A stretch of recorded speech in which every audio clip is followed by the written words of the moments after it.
এক সুবিশাল মণ্ডপ আৰু এখন আটকধুনীয়া মঞ্চ।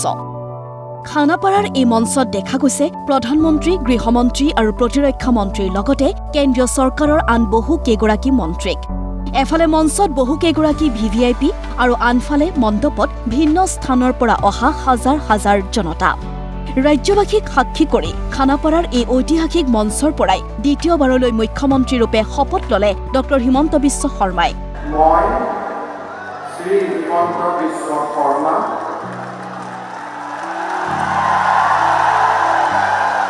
ঈশ্বৰৰ নামত শপত লওঁ যে মঙলবাৰৰ এই শপত গ্ৰহণ অনুষ্ঠানৰ সমান্তৰালকৈ সকলোৰে মুখে মুখে চৰ্চা হৈছে বিশাল মণ্ডপ আৰু আটকধুনীয়া মঞ্চখনৰ কথা।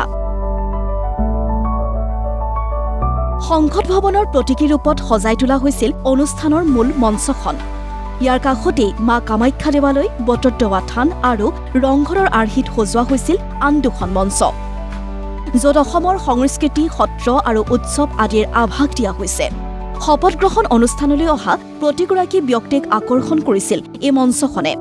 খানাপাৰা খেলপথাৰত আকৰ্ষণীয় ৰূপত মঞ্চখন সজাই তোলা বিশেষ ব্যক্তিগৰাকী হৈছে বিশিষ্ট কলা নিৰ্দেশক, সংগীত নাটক বঁটা বিজয়ী তথা পদ্মশ্ৰী সন্মানপ্ৰাপক নুৰুদ্দিন আহমেদ আৰু তেওঁৰ দুই পুত্ৰ ৰাজ আহমেদ আৰু দীপ আহমেদ।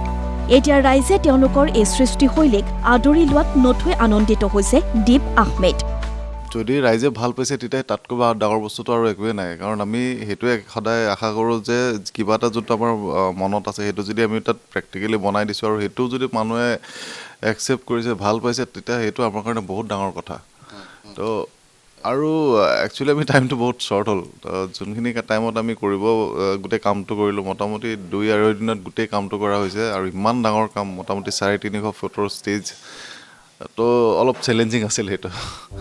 প্ৰতিদিন টাইমৰ আগত আকৰ্ষণীয় মঞ্চখনৰ বিষয়ে তেওঁ লগতে ক'লে, ভাৰতৰ গোটেই মেইন মানুহকেইজন ইয়াত আহিব, বেলেগ বেলেগ ষ্টেটৰ মানুহ ইয়াত আহিব। তো আমি এটা সৰু জেগাতে গোটেই অসমৰ কালচাৰটো, গোটেই লাইফষ্টাইলটো অলপমান কিবা এটা টেষ্ট, এটা ফ্লেভাৰ এটা দিবৰ কাৰণে বিচাৰিছিলোঁ। তো তাত এতিয়া যোনখন মেইন ষ্টেজ আছিলে সেইটো আছিলে আমাৰ পাৰ্লিয়ামেণ্টৰ এণ্ট্ৰেঞ্চটোৰ লগত অলপমান মিলা জোলাকৈ বৃন্দাবনী বস্ত্ৰৰ অলপমান আমি আৰ্হি এটা ৰাখিছিলোঁ।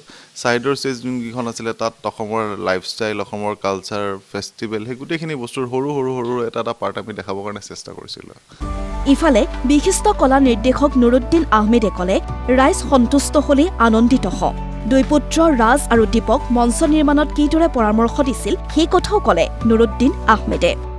সঁচাই আমি শিল্পীসকলৰ সেইটো বৰ অৰ্থাৎ যে আমি যদি ৰাইজলৈ আমি কাম এটা কৰি আগবঢ়াই দিওঁ, সেইটো ৰাইজে যদি একচেপ্ট কৰে বা ৰাইজে যদি তাক লয়, তেতিয়া সঁচাকৈ আমি আনন্দিত। আৰু তেতিয়া আমাৰ টকা পইচা বা অন্য সম্বৰ্ধনা এইবিলাক আমাৰ কথা নাই। আমি ভাল পাওঁ কামটো কৰি, ৰাইজে যদি মনোযোগ দি চায়, ৰাইজে যদি সেই বস্তুটো লয়, তেতিয়া আমি খুব ভাল পাওঁ। সেইটোৱে আমাৰ লক্ষ্য। আমি কাম কৰা সময়খিনি মই কেতিয়াও পইচালৈ লক্ষ্য নকৰোঁ, কি পইচা দিব কি, কিন্তু নিজৰ যিখিনি ভাবোঁ সেইখিনি প্ৰতিফলন কৰিবলৈ চেষ্টা কৰোঁ আৰু মোৰ ল'ৰাহঁতক সেইটো কৰিছোঁ। আৰু এইবাৰ বিশেষকৈ মই অলপ অসুস্থ এটা আছিলে, এটা অন্য কামতো বিজি আছিলোঁ, সেইকাৰণে সিহঁতক প্ৰথম এই কামটো অকলশৰে কৰিব দিছিলোঁ।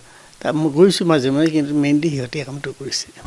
দুই পুত্ৰক লগত লৈ হিমন্ত বিশ্ব শৰ্মা চৰকাৰৰ শপত গ্ৰহণৰ মঞ্চ আটকধুনীয়াকৈ সজাই তুলিলে বিশিষ্ট কলা নিৰ্দেশকগৰাকীয়ে। আৰু খানাপাৰাৰ পৰা উভতি যোৱাৰ পথত সকলোৰে মুখে মুখে চৰ্চা হ'ল মঞ্চখনৰ কথাও। ভিডিঅ' জাৰ্নেলিষ্ট উপমন্যু ৰাভাৰ সহযোগত পুলক মহন্তৰ ৰিপৰ্ট, প্ৰতিদিন টাইম।